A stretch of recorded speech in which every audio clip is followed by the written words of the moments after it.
This video is brought to you by Current. Stick around to hear more about their mobile banking platform. On top of that, the video will be available ad-free in an audio podcast form for $5 per month on locals.com, as well as my entire catalog of all videos I've previously done being available on the YouTube alternative Odyssey, with a link down below to sign up on either of those platforms.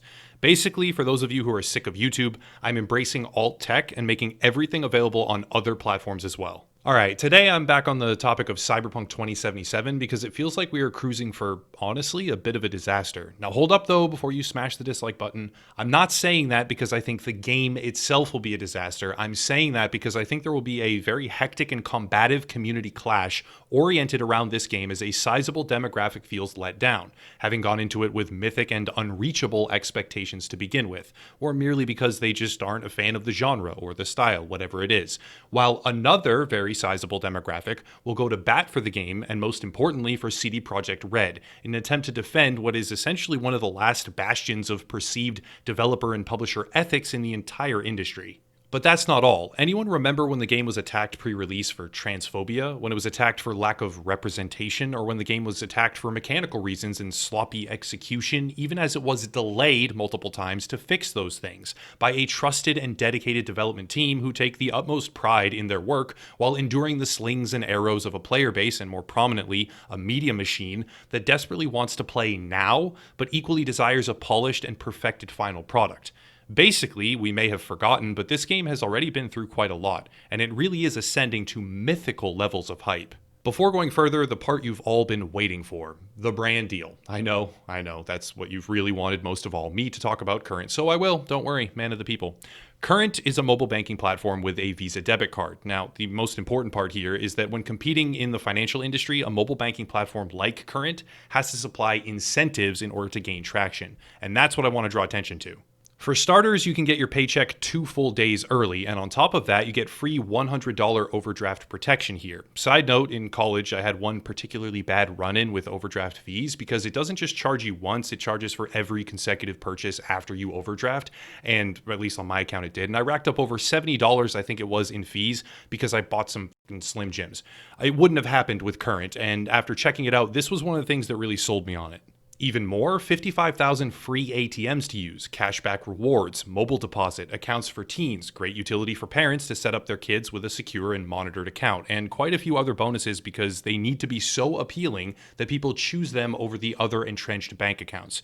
If you want to check it out, there's a link down below in the description. Current.com/UEG. Again, that's current.com/UEG. Now back to Cyberpunk 2077. Hype is kind of a scary thing sometimes in this industry. We see the industrial gaming hype machine leveraged every few months for a major release, but this time around it feels a bit different.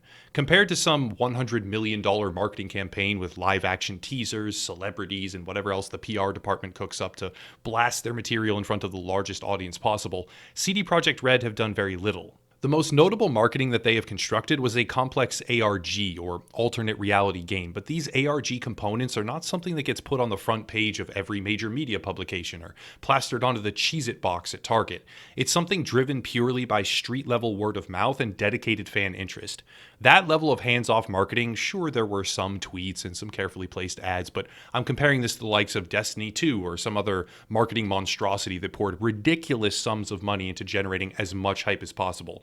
But anyways, that level of hands-off marketing achieving this level of dedicated interest, it indicates something rather unique. What it shows is that there is a huge community of people who are already invested. Watching a Twitter ad or a YouTube pre-roll with a fancy cinematic is already enough to make some people absolutely lose their minds, but that is nothing when compared to doing hours of personal work, finding clues, surfing the internet detective boards, and searching for hidden answers that had actual valuable rewards at the end.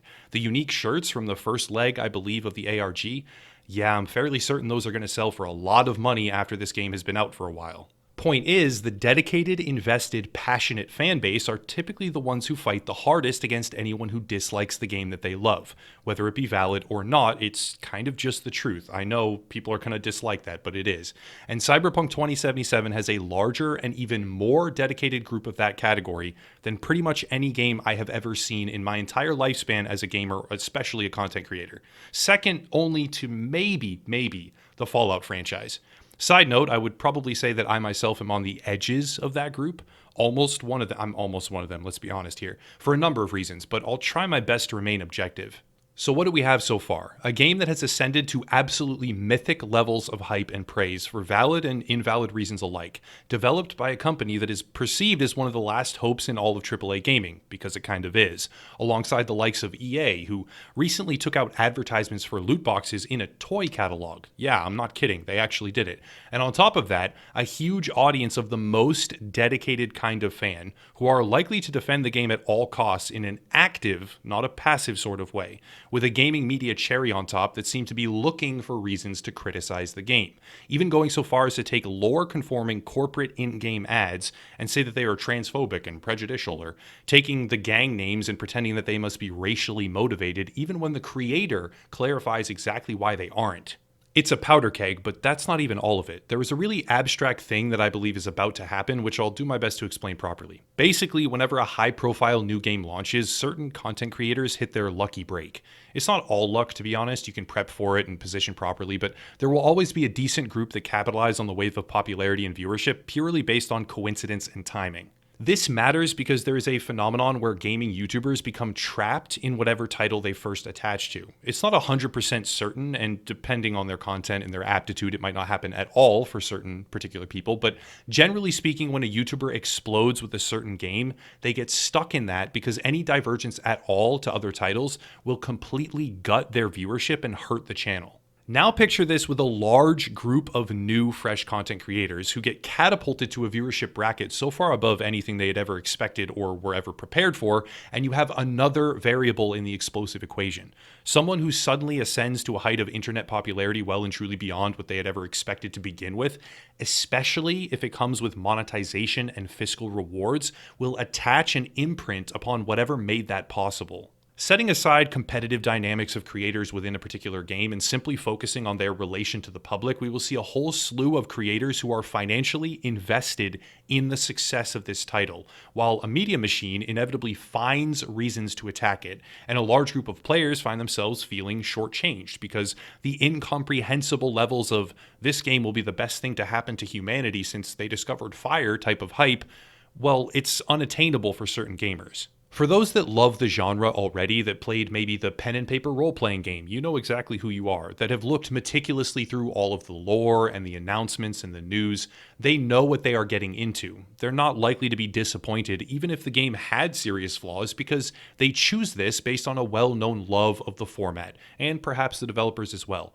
But with a game that has accrued this level of interest and this level of expectation and the potential fandom, there will be a group that didn't look through that information, and for various subjective reasons, very personal reasons, they won't like the game. When this group inevitably, as is always true, voices their concerns or their criticism, they are going to be attacked viciously from all sides. And the natural reaction many people have in that scenario is to fire back with equal or even greater animosity, especially on social media. As the mainstream gaming press searches for reasons to criticize the game, probably based primarily on inclusivity or social issues, as if, for instance, the Cyberpunk 2077 Twitter account made a joke saying, "Did you just assume their gender?" at one point a couple of years ago, I think, and the activist core of social media mobilized to then dox the employee and attempt to inflict as much damage as humanly possible. While the media hones in on social issues and the regular player community rightly criticizes that, another set of players find out that it just isn't the game for them, and when voicing their discontent, they come under fire from their peers who love it, the creators who fall into the money and popularity because of it, and the cycle of people screaming at each other over this game amps up to a completely intolerable degree. I could be wrong. I hope I'm wrong. I really do. But I don't think so because the same thing happens in every majorly hyped release, even when the consensus skews one way or the other. The only times where I've seen a massively popular game that didn't follow this exact trend is when the game was a sleeper hit. It had relatively no popularity going in and grew after launch to the height that it eventually settles into. Cyberpunk 2077 will not be like that. It just won't. It's one of the most pre-ordered games in history as of right now. It hit Steam's #1 best-selling slot of that month as soon as it came online, I believe, and there is already an active and prepared group of journalists who are ramping up to condemn it as racially insensitive, transphobic, or whatever other ism and phobic you can think of, while an as-of-yet unmade group of public figures on Twitch and YouTube, who don't exist yet but they will after the game's release, are on course to become an army of zealots for the game as they imprint upon the success it grants them. Not all of them, I'm not trying to, group everybody and generalize them, but a sizable chunk that will be true for. All of these groups are going to be at odds with one or more of their peers, and with an audience already larger than most other games we have ever seen in recent memory, I believe the words brace yourself are fairly accurate to say. I find myself personally in a state of confidence that I will thoroughly enjoy the game. I'm a sucker for open world anything, RPGs most of all. I was in the room at the 2018 E3 reveal, and I loved what I saw, and I have concrete plans to do a full playthrough, for anyone who was asking previously on live streams, a full playthrough on stream, multiple guides, tips, whatever it may be, for a couple of weeks at least, while also maintaining other projects, and then see where to go from there. However, I am not excited for the social media discourse, the screeching from fans who refuse to listen to criticism of any kind, and the intolerable comparisons that gaming media will come up with in order to condemn the game for whatever reason or its developers. It's a double-edged sword. Huge release, huge budget, lengthy development cycle, probably a lot to sink my teeth into. I'm kinda hyped for it. Huge game, huge budget, huge fan interest. A lot of people biting at the chain to attach this title to their personal identity and internalize anything even remotely critical that is said as a scathing indictment of their own humanity, just because they associate themselves with this game.